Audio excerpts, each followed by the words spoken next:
time naman po, hayaan niyo pong buksan ko po ang Bible. Sa Tagalog naman po, para sa ating karagdagang kaalaman. Colossians chapter 3 verse 21. At ganito po ang sinasabi. Colossians 3:21.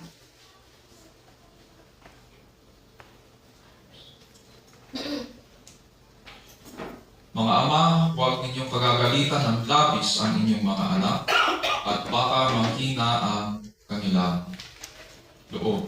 Ito po ang salita ng Diyos o rin ng ating Panginoon. So sa umagang ito, itutuloy lang po natin ang ating pag-aaral ng series natin on the family code of the Scriptures. Specifically, nandun pa rin po tayo sa pag-aaral ng pagdidisiplina ng ating mga anak. And included na rin po doon ang restoration ng order sa mga relationships within or among within the family or among parents and the children. Sa scriptures po, tinuturo po sa atin na ang primary concern po natin bilang magulang ay mapalaki ang ating mga anak sa tuntunin ng Panginoon para naunawaan nila ang purpose ng Diyos sa kanilang buhay. At itong concern na po itong mapalaki ang ating mga anak ay dumadaloy po mula sa dalawang passages or dalawang instructions sa Scripture. On the one hand, we are commanded to love the Lord our God and love our neighbor. At ang pangalawa, ang tagubilin ng ating Panginoon sa kanyang iglesia na humayo at gumawa ng alagad sa lahat ng bansa. So mahalaga na ipapakita po natin itong application ng dalawang instructions na ito sa ating mga anak para nauunawaan nila kung paano sila mamuhay. So, from those two instructions, doon nagmumula po ang ating mga responsibilities na bigyan po natin ng maayos na instruction at disiplina ang ating mga anak. So, sabi nga po ni Dorothy Law Nolte, isang American writer, sa kanyang tula, "Children learn what they live." Pakinggan po natin siya. If children live with criticism, they learn to condemn.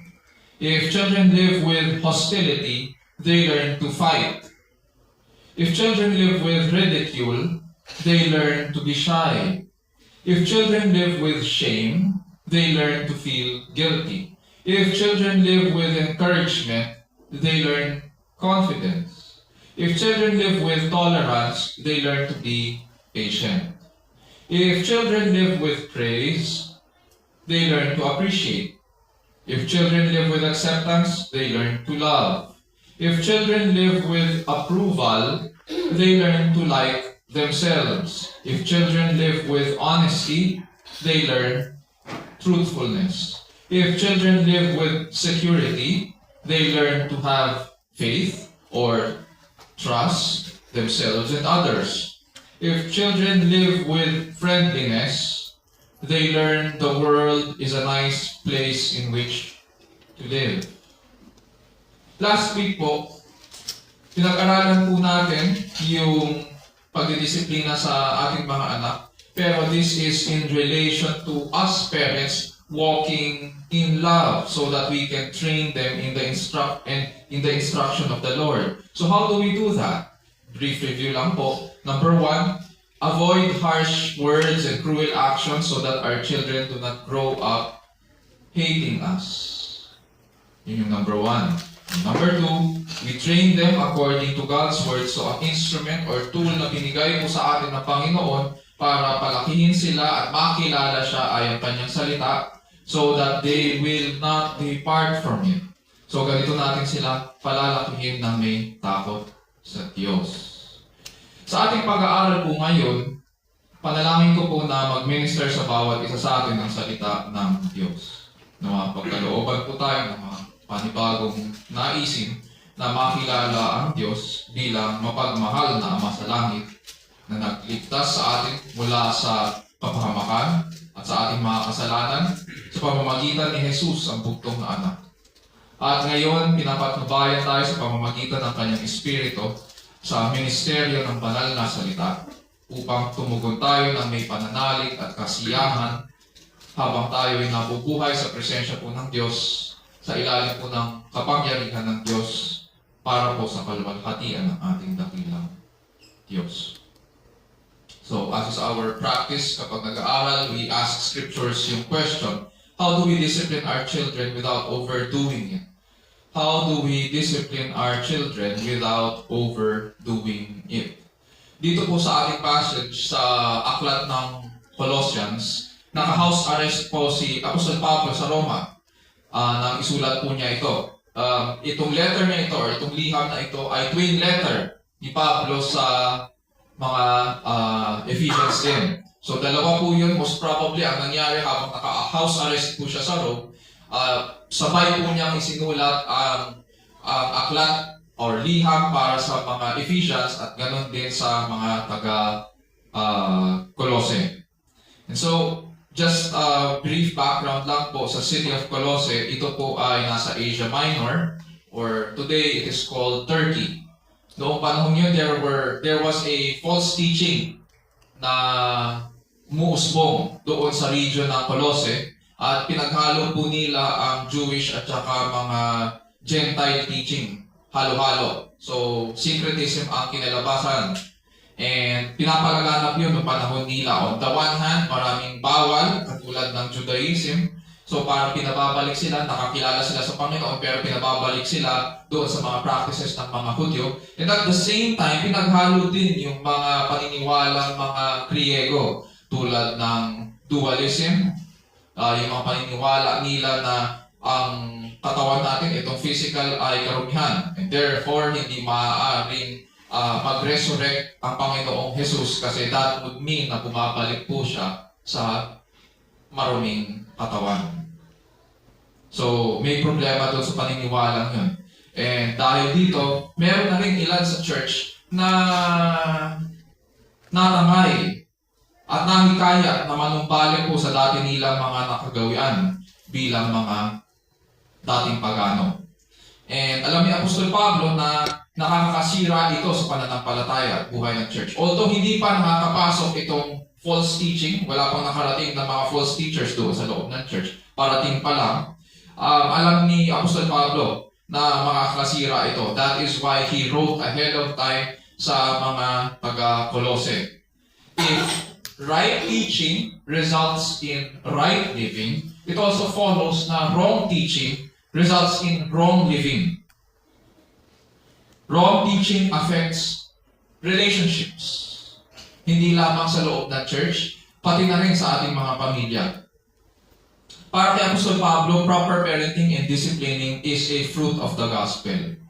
That's why Apostle Paul sought to lead them back sa good news ng ating Panginoon. Sabi nga niya po sa Colossians 3, verse 1 at saka 16, dahil muling binuhay tayo, nakalakip ni Kristo, nakaupo sa kanan ng Diyos, dapat na itanim natin mabuti ang salita ni Kristo sa ating mga isipan. Notice kung paano niya, although marami pa siyang sinabi, pero basically, yun yung sinasabi niya. Ito ang picture of what Christ has done for us. Muli niya tayong binuhay. Muli tayong binuhay ng Diyos, nakalakip ni Kristo, na nakaupo sa kanan ng Diyos. That is the gospel. So how are we supposed to live? Sa verse 16, dapat na itanim natin mabuti ang salita ni Kristo sa ating mga isipan. And so because we have been raised up with Christ, who is now seated at the right hand of God, we should let the word of Christ richly dwell in us. Ganyan po kaganda ang condition natin ngayon sa Panginoong Jesus. And what does this new life in Christ look like when exhibited? Now, pag in-apply natin ito, sinasabi kasi ni Apostol Pablo, let the word of Christ richly dwell in you. So, ang question, what does it look like? itong indwelling richly na salita ng Panginoon, what does it look like sa ating family relationship? Inside the church, inside our families. Pagkatapos niya po dito sa Colossians 3, pagkatapos niya i-address po ang mga husbands and wives, at saka syempre yung mga bata sa kanilang pagsunod, he now addresses yung fathers, or parents. Sabi niya dyan, fathers, do not exasperate your children so that they will not lose heart. Tulad sa aklat ng Ephesians, ang salitang fathers na ginamit dito sa original language is also the same word na ginagamit kapag parents in other parts of the New Testament. So, it can also mean, dahil ang father ay may representative capacity, siya po ang head of the wife, therefore meron siyang representative capacity ng parental authority inside the home. It can also mean na both fathers and mothers. Hindi naman fathers lang ang nagtuturo, pati mothers din. So, included din yun. Pero dahil ang fathers ang representative head, then siya ang ina-address dito. Although ang mga ama ay may special responsibility din na i-train ang kanilang mga anak, syempre hindi po ito exclusive sa kanila lang. Sabi nga po ni Pablo, in the negative dito, ano yung instruction niya? Do not exasperate your children. Sa ibang English versions, do not provoke your children. Ang salitang exasperate sa original language ay nangangahulugang to irritate. At dahil karaniwang mas mahigpit po ang tatay sa pagdidisiplina, ganito raw ang instruction ngayon ni Pablo. Fathers, stop irritating your children. Or stop nagging at your children. Sa Tagalog versions, ganito naman po ang pagkakasalin. Huwag ninyong kagagalitan ng labis ang inyong mga anak. Hindi naman niya sinabing huwag niyong kagalitan. Sabi niya, huwag niyong kagagalitan ng labis ang inyong mga anak. And we can only accomplish this when we see our actions in the light of the gospel. Dahil po sa ginawa ni Kristo, dahil dumating sa atin ang pagbabago, dahil sa kanyang salita, nagkakaroon po tayo ngayon ng moral na batayan para sa paggawa ng tama. Kasama po ang pag-iwas, syempre, sa mali at maging sa tamang pagdidisiplina po sa ating mga anak. Immediately before our passage in Colossians 3:20, makikita natin ngayon kung saan nakaangkla itong instruction ni Pablo. Sabi po niya sa verse 20, children, be obedient to your parents in all things. All things. For this is well-pleasing to the Lord. This means that we parents can require and encourage our children to obey because it pleases the Lord. Itong instruction to obey, instruction or requirement sa mga parents para i-require ang kanilang mga anak na sumunod ay based sa salita ng Diyos. At dahil kinalulugdan ng Panginoon ang kanilang pagsunod, it also follows that we as Christian parents are pleased kapag sumusunod sila. Nalulugod tayo sa kanila. On our part bilang mga parents, there is no need then for nagging or fault-finding. Bakit? Kasi ang common ground ngayon ng Christian parents at saka Christian children is the Word of God. Yun, doon na tayo kumukuha ng basis of our authority para pasunurin sila. At doon din sila kumukuha ng responsibility para sumunod. Salita ng Diyos ang pinagmumulan ng autoridad ng magulang at salita rin ng Diyos ang pinagmumulan ng kanilang tungkulin na sumunod. There is therefore no need for nagging. There is therefore no need for provocation or irritation. On the part of our children, they are considered as responsible members of the church also. Napapatunayan nila ngayon ang nakalulugod sa harapan ng Diyos dahil sa kanilang pagsunod. And so, willing sila ngayon na sumunod dahil alam nila ang instruction ng kanilang parents ay hindi nagmumula sa kanilang sarili, kundi nagmumula sa salita ng Diyos. God is glorified sa kaayusan ng buong sambahayan. At kapag maayos po ang sambahayan, ganun din ang church. So how do we discipline our children without overdoing it? Number one, by making the Word of God the basis of our constant study and discipline in our families. By making the Word of God the basis of our constant study and discipline in our families. Only when we obey God's Word will we see order and peace in our families. Hindi ko ibig sabihin na hindi magiging tahimik ang mga pamilya kapag walang salita ng Diyos. Hindi yun ang implication doon. Maaaring may kapayapaan, maaaring maging payapa ang pamilya, pero hindi pa makuha ang appreciation ng kagandahan ng ginawa ni Kristo at saka yung dala-dala ng pagpapala ng kapayapaan at saka kaayusan sa pamilya. Wala yun. Kasi kapag hindi Bible ang basis o pag hindi salita ng Diyos ang basis, ang tendency ng tao, ang pinagmumulan niya, ang pinaghuhugutan niya ay sarili niya. And so, nagkakaroon po tayo ng appreciation sa ginagawa ng Diyos na pagbabago sa ating mga pamilya because our basis for instruction and responsibility to obey is God's Word.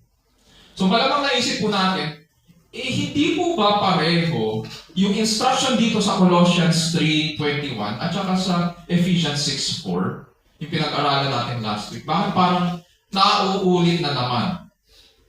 Ang sagot po dyan, yes and no. Yes, pareho sila in the sense na ang pinag-uusapan po natin ay disiplina ng mga bata. No, dahil magkaiba po ang set of problems ng Ephesus sa Colossae. Sa Ephesians 6:4, it was all about the display of Christ's love within the family dahil sila mismo ang nagpasok ng bagahe sa loob ng church at nagpabaya ang mga tatay. So ngayon, pag dinidisiplina nila ang kanilang mga anak, nagagalit yung mga anak kasi okay sila magdisiplina. Nagagalit yung mga anak sa mga tatay. Dito sa Colossians 3:21, may parating pa lang na maling turo. At puro bawal yung tinuturo. At mali. Dahil nga pinaghalo ang teachings ng Judaism at saka ng Gentile paganism. At maaaring mag-iwan po ito ng pinsala sa church at sa mga families. So it's all about holding faithfully or steadfastly onto the Word of Christ. Similar po instructions, twin letters, pero different problems, different background. So why should we not irritate, why should we not provoke or nag at our children? Ano yung consequence nun? May dalawang extremes na pinakikita ko sa atin ng scriptures. Dalawang extremes pagdating sa pagdidisiplina sa ating mga anak. At makikita din po natin yun sa buhay natin ngayon. On the one hand, nandiyan po ang hindi pagdidisiplina ng mga anak o pagpapalaki ng walang disiplina. Especially among parents na absentee. What do I mean by absentee? Wala ka. Pag hindi na disiplina ang anak at wala ka, so that is one extreme. At meron pang isang extreme, on the other hand, yung labis-labis na pagdidisiplina. Tulad dito sa ating passage sa Ephesians, sa ating pinag-aralan sa Ephesians 6:4 at saka sa ating passage ngayon sa Colossians 3:21. Tignan po muna natin ang sinasabi ng Scripture tungkol sa parenting without discipline. Sa Proverbs 13:24, sabi po ng Old Testament, "He who withholds his rod hates his son, but he who loves him disciplines him diligently." So, hindi daw natin dapat inuurong ang ating pamalo. Lalo kung kailangan. Pagkat ang supling daw na minamahal ay dapat ituwid ng landas. Yun yung sinasabi ng wisdom po. In the end, iniiwas natin kasi daw sila sa kapahamakan. Pero kung hindi natin sila pinapalo, lumalabas, sinasabi ng scriptures, hindi natin sila mahal. Kasi wala tayong pakialam sa kanila. Oo, may pakialam tayo sa kanilang kinabukasan. Just this week, may lumabas na video na, ewan ko kung nakita niyo yun, unang nilabas yun sa Rafi Tulfo program. Pero kumalat din ang kumalat. Yung isang bata na kung sagot-sagutin niya yung kanyang nanay. Kesyo kasi ang issue, kaya naging ganun daw yung bata kasi binrainwash yun ng tatay na napababae. So, medyo cringe yung video kasi grabe yung bata kung sumagot sa nanay. Pag napanood niyo yun, halos, actually, minura na nga niya yung nanay niya. Sinisisi niya yung nanay niya kung bakit nagkawatak-watak yung pamilya niya. Pero hindi niya nakita yung pambababae ng kanyang ama. Pero sa kanya, para sa bata, although sinasabi ng nanay na OFW, kaya daw siya nasa abroad kasi para sa kinabukasan ng bata, mahal daw niya ang kanyang anak. Pero sabi ng anak, wala ka naman eh. Yun yung point. Wala kayo. So, it's a balance. Maaaring mahirap ang buhay, pero sasacrifice pa natin yung pangangailangan ng ating anak para sa kanilang kinabukasan lang. Ano yun? Balancing act yan. And so, yun yung narig ng nanay. Dahil wala siya. Wala ka dyan eh. Of course, hindi ko sinasabi na off the hook yung tatay. May kalokohan na ginawa yung tatay. Pero kasi, pwedeng mabalanse yun kung nandun at nakabantay yung nanay. Pero sino magbabantay? Wala siya. Gumagawa ng kalokohan yung tatay. So, ano nangyari sa bata? Mapipilitan siya pumili ngayon. At yun yung pinili ng bata. At hindi naman ang hirap bawiin nun. Kasi yun yung natanim sa isipan ng bata. At kahit anong sabihin ng nanay, hindi naniniwala yung bata. Kasi nga, wala siya doon. Hindi naman niya alam kung ano yung pinagdadaanan ng bata. Hindi naman niya alam kung ano yung proseso na pinagdaanan ng bata para mag-desisyon siya ng gano'n. Hindi niya naturuan yung bata. Nandun siya, nag-aalaga siya ng anak na may anak. Pero sarili niyang anak, hindi niya inalagaan. Pinili mo yan. So yan ngayon ang bunga. Painful, yes. Pero kailangan natin harapin yung mga consequences. And whenever we talk about parenting, hindi mawawala yan dahil nasa consciousness ng mga Pilipino ang pag-abroad.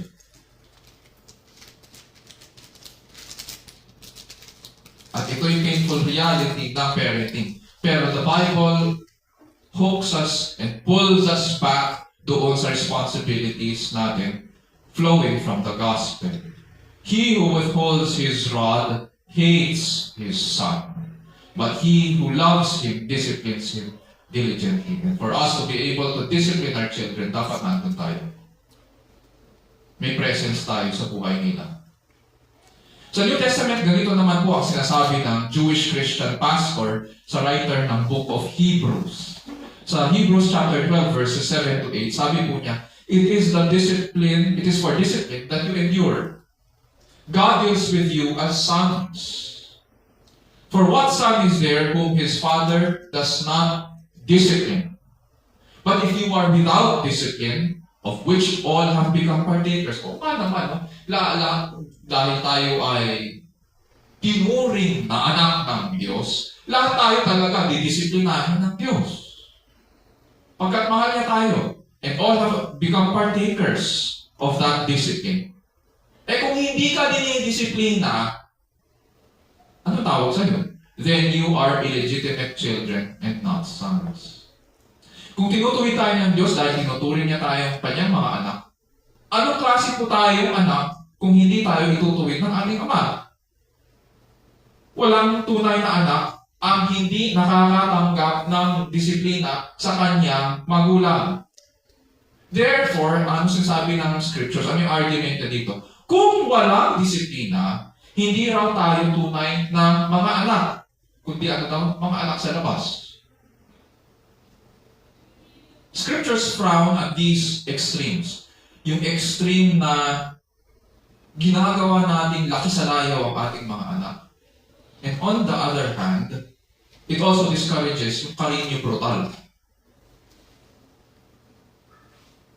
Hindi pwedeng hindi natin kinakausap ang ating mga anak. Hindi pwedeng hindi natin sila ini-engage. Why should we not irritate or provoke or nag at our children? Sabi po ni Apostol Pablo, ito po yung consequence. So that they will not lose heart. Sabi kanina doon, sa binasa kanina, so that they will not be discouraged. Ito po yung consequence ng labis-labis na disiplina. Sa original language, ang pagkakasabi, so that they will not be spiritless. Pwede rin sabihin, so that they will not be dispirited, o mawalan ng espiritu. Sa Tagalog, mawalan ng loob. Isa po raw kasi sa mga kasiyahan ng mga bata ay makuha ang approval ng kanilang mga magulang. Tayo, ang problema sa atin bilang mga magulang, ang focus natin dapat sa mga anak natin.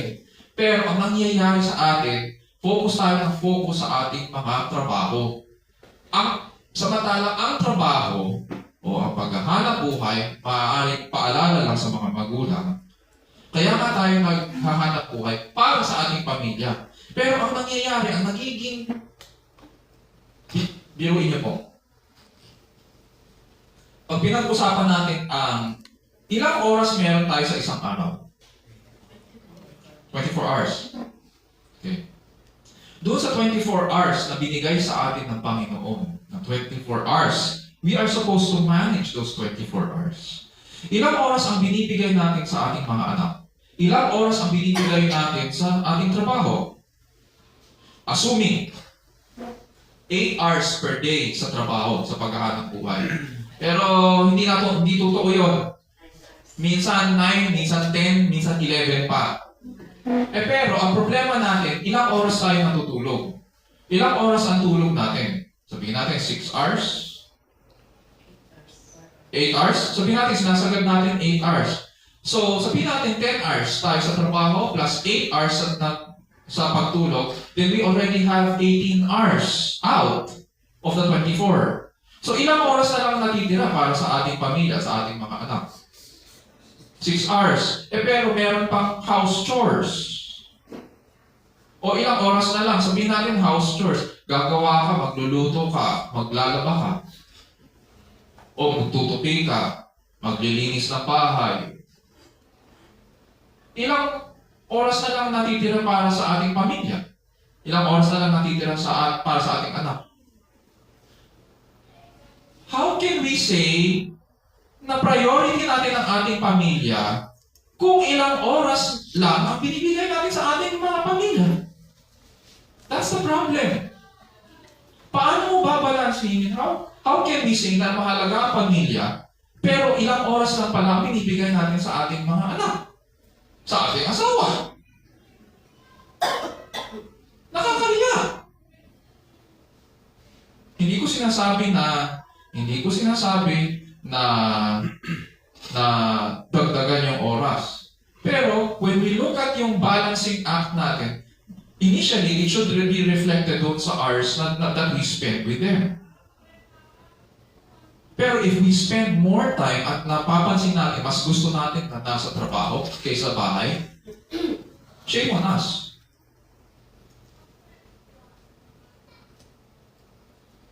Kasi lumalabas sa bibig natin, kaya ako naghanap ng trabaho, kaya ako gusto yung trabaho na yan para sa aking pamilya. Not true. Bakit mas gusto mo dyan kaysa sa bahay? Bakit kapag playtime na kasama yung mga anak, ayaw mo? Hindi ka makatagal. Bakit pagdating sa pagtuturo sa ating mga anak, ang ikli-ikli ng PC natin? Bakit pagdating sa pagpapakain sa ating mga anak, ayaw natin? Sa pagtuturo sa kanila, ayaw natin bigyan ng oras. Ang problema nasa sa atin, wala sa kanila.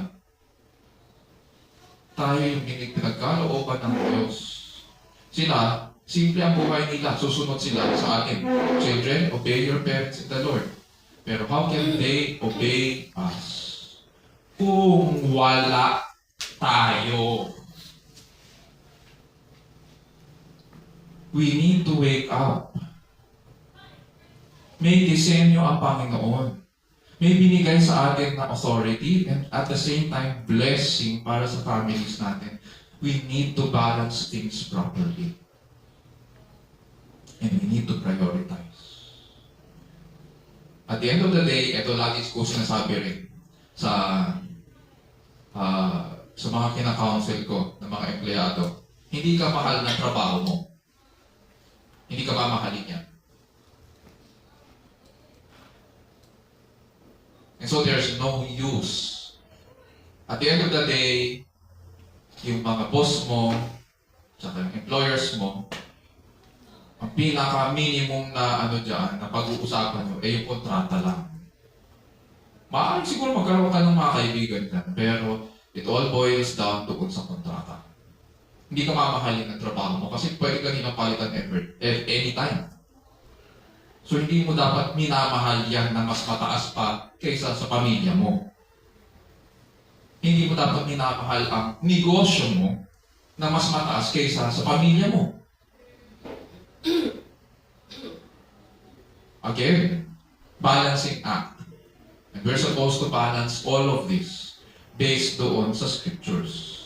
At ayaw ng scriptures yung mga extremes.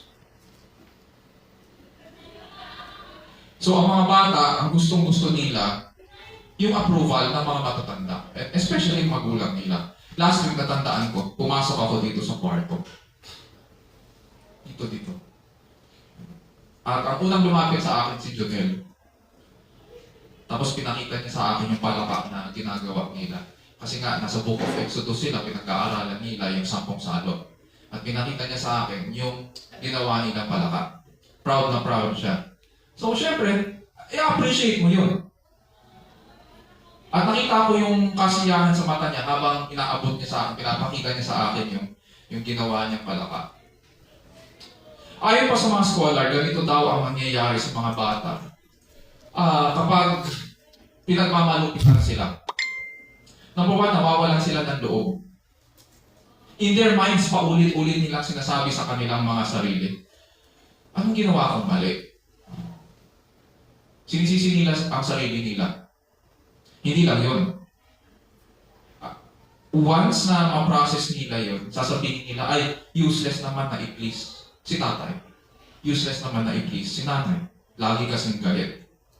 Wala na akong ginawang tama.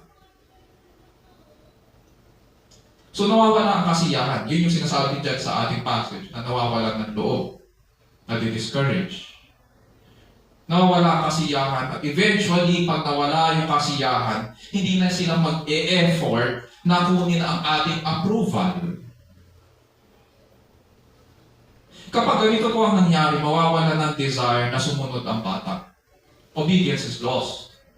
Diyan na magiging rebelde ang bata. Hindi natin makukuha ngayon ang kagandahan ng Colossians 3:20.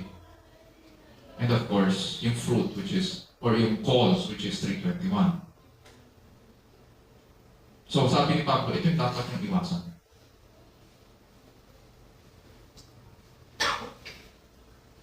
So how do we discipline our children without overdoing it? One, by making the Word of God the basis of our constant study and discipline in our families. Yun yung batayan ng disiplina, and especially instruction at pag-aaral sa loob ng families. At pangalawa, remember to never discipline in anger or frustration.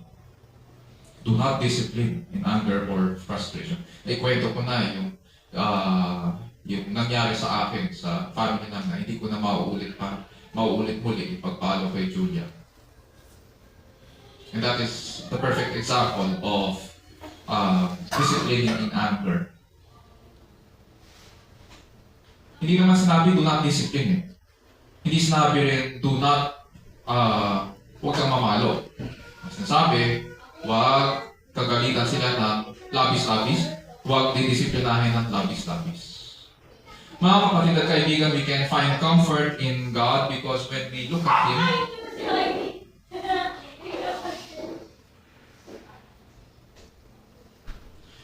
When we look at God, we will see a gracious Father who loves His children in Christ and saves them from the power of darkness into the light. Sabi sa chapter 1 ng Colossians, verse 12 to 14, sabi ni Pablo, magpasalamat kayo sa Ama sapagkat minarapat niyang ibilang kayo sa mga hinirang na magmamana ng kaharian ng paliwanagan. So paano ito ginanap ni Kristo? Verse 13, iniligtas niya tayo sa kapangyarihan ng kadiliman at inilipat sa kaharian ng kanyang minamahal na anak. Sa pamamagitan ng anak, tayo ipinalaya at pinatawad sa ating mga kasalanan. Sarap pakinggan pag binabasa natin ng malakas ang scripture. Uulitin ko, pero this time, pakinggan natin mabuti ang sinasabi ni Pablo. Sabi niya, minarapat daw ng Diyos na ibilang kayo sa mga hinirang na magmamana ng kaharian ng paliwanagan. Sino ba tayo? Mga makasalanan tayo. Tayo yung mga rebelde, maksukain. And yet, kay Kristo, sabi ni Pablo, minarapat niyang ibilang kayo. It was God's will, it was God's intention. He had a plan from the very beginning to make us heirs of the kingdom. Hindi tayo magmamana lang ng isang bahay, ng isang kotse. Hindi. Ginawa niya tayong mga tagapagmana ng kanyang kaharian o kaharian ng kanyang anak. We were made princes and princesses, royalty. Hindi lang yun. Iniligtas niya tayo sa kapangyarihan ng kadiliman. Anong implication nun? Hindi na tayo nanganganib na mapahamak sa kahatilan. Hindi na tayo alipin ng kadiliman. Ano daw ang ginawa? Inilipat sa kaharian ng kanyang minamahal na anak. Therefore, ginawa niya tayong mamamayan ng kanyang kaharian. Hindi lang yun. Hinalaya at pinatawad sa ating mga kasalanan. Why? Why does God do this? Because God, our Father, is a God of grace and peace.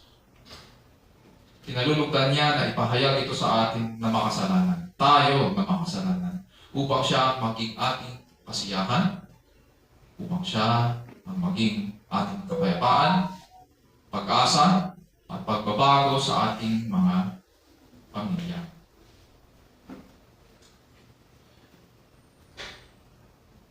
As we apply God's Word in the restoration of our relationships and discipline of our children, may 5 akong paalala na nais na ibahagi sa atin sa umagang ito. Number 1, hindi dapat malupit o mabagsik ang disiplina. Yun yung tinuturo ng Scripture. We can discipline, pero hindi kailangang malupit. Hindi kailangang mabagsik. Ang layunin po ng disiplina ay para maintindihan ng ating mga anak na mabuti ang pagtalima. Makikita sa verse 20. At ang pagsuway ay masama. Uulitin ko, ang pagtalima sa otoridad ay mabuti at kinalulugdan ng Diyos at ang pagsuway ay masama. Sabi po ni Kevin DeYoung, isang theologian, sa kanyang article na 7 Principles for Angry Parents, Disciplining Angry Children, kids need boundaries, not bruises. They need rebuke, not berating. Or nagging, hindi dapat. Kids need boundaries, not bruises. They need rebuke, not berating. Number 2, hindi natin sila madidisiplina ng maayos kung hindi natin dinidisiplina ang ating mga sarili. O kung hindi natin didisiplinahin ang ating mga sarili.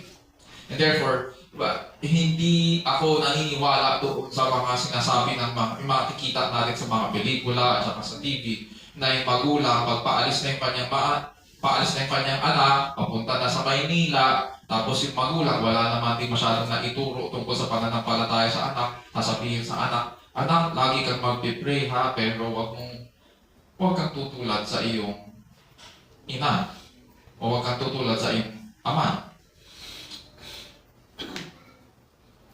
Ano yun? Anong basis ng anak? Sa pagsunod kung wala ka namang naituro. Kung kaya siya aalis, doon ka nagbibigay ng instruction. Pero buong buhay niya, hindi ka nagturo ng kahit ano. Yun lang kaisa-isang tinuro mo. Huwag siya tutulad, negative pa. So hindi ako agree sa mga ganong klaseng portrayal pagdating sa TV. Mali. Ulitin ko, hindi natin sila madidisiplina ng maayos kung hindi natin didisiplinahin ang ating mga sarili. And they need to see that. Sa Bible, ang tawag po dito ay self-control. Ang tawag dito ay, sa Tagalog, ay pagbibigil. If we want our children to learn God's grace, then we need to respond to their sin graciously. Definitely, at some point sa buhay ng ating mga anak, magkakamali yan. At some point in their life, magkakasala yan. Pero paano ba tayo, magre-react ba tayo negatively? O etching-etching lang? Deadma lang tayo? Kung magpapakita tayo ng kagandahang loob, tulad ng pinakitang kagandahang loob ng Diyos sa atin, we need to respond to their sin graciously. And what does that look like? We need to tell them that it's sin. Na mali. Pero hindi ibig sabihin na porket mali, inatakbil natin sila. That's grace. And when they come to their parents in humility, confessing their sin, we forgive their sins in Christ. So if we want them to learn God's grace, then we need to respond to their sin graciously. Kailangan muna natin magpakita ng disiplina sa kanila. Tayo magiging halimbawa sa kanila. Pangatlo, kailangan focus tayo at nakahandang makinig sa kanila. Many parents don't have the patience na makinig sa kanilang mga anak. Probably dahil na rin sa dami ng kanilang natutunan, yung mga bata naman, at accessibility sa information. Compare yung time natin, sinasama ko ang sarili ko dito sa mga matatanda, mayroong mga kabataan dito. Yung time namin, wala namang internet, wifi, at saka mga kung ano-ano. Nakaldong naabutan namin yun. Pero hindi ganun ka-accessible. Nung nagre-research kami, hindi naman kami nagre-research sa internet. Ang research namin sa mga libraries. Pupunta kami, nagbabasa kami maraming libro. Dahil sa accessibility ng information sa mga kabataan ngayon, minsan kapag kausap ko ang aking mga anak, feeling ko parang kausap ko sina Socrates, si Aristotle, at saka si Plato.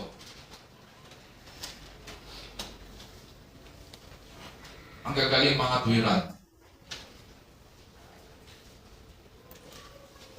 Pero ayos lang. Bakit? Kasi doon ko nakikita saan sila nanggagaling. Hindi bale na mga tuwiran sila sa akin, wag lang ako bastusin. At dapat na pinapaalalahanan ng mga bata, hindi porket na marami ka nang natutunan, ibig sabihin mas mataas ka sa magulang mo. Anak pa rin kita, at ako pa rin ang magulang. Maintain the design and order sa family. Hindi porket tumanda ka, ibig sabihin may karapatan ka nang sumagot sa akin. So, sa akin, okay lang na mga tuwiran ng aking mga anak. Para maintindihan ko rin kung anong kanilang pinanggagalingan. Kasi tayo lang, at the end of the day, tayo lang kasi pinagkakatiwalaan ng ating mga anak. Gusto ba natin na lumabas pa sila, doon sila maghanap ng pagkakatiwalaan? Ako yung magulang nila. So, dapat ako ang kanilang pinagkakatiwalaan ng higit sa buong mundo. Wala nang iba eh. So, paano tayo makakatulong at makakapagbigay ng instruction sa kanila na sumunod kung pinapakita natin na hindi natin sila nauunawaan? Therefore, we need patience talaga to understand and we need to listen to understand. Huwag tayong selfish. May matututunan din po tayo sa kanila. Hindi po porket tayo magulang, kailangan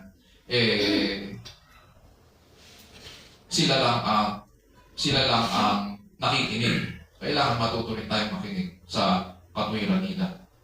Listen to understand. If you want them to understand us, we need to listen to them first.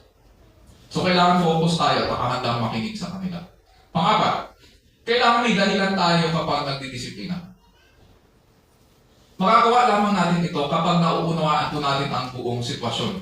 Kapag nakinig tayo, may maipapaliwanag tayo sa kanila. Kapag may naipapaliwanag tayo, nadadagdagan ang kanilang karunungan at nahahasa sila sa katotohanan. Natututo rin silang mag-focus dahil nagfo-focus tayo sa kanila. Kung ano ang pinapakita natin sa kanila, yun ang isinasabuhay nila.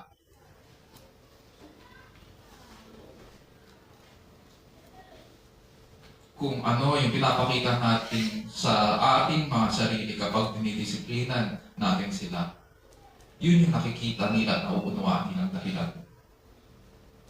So kapag hindi tayo nagdidisiplina rin, yun yung nauunawaan nilang dahilan kung bakit hindi tayo nagdidisiplina.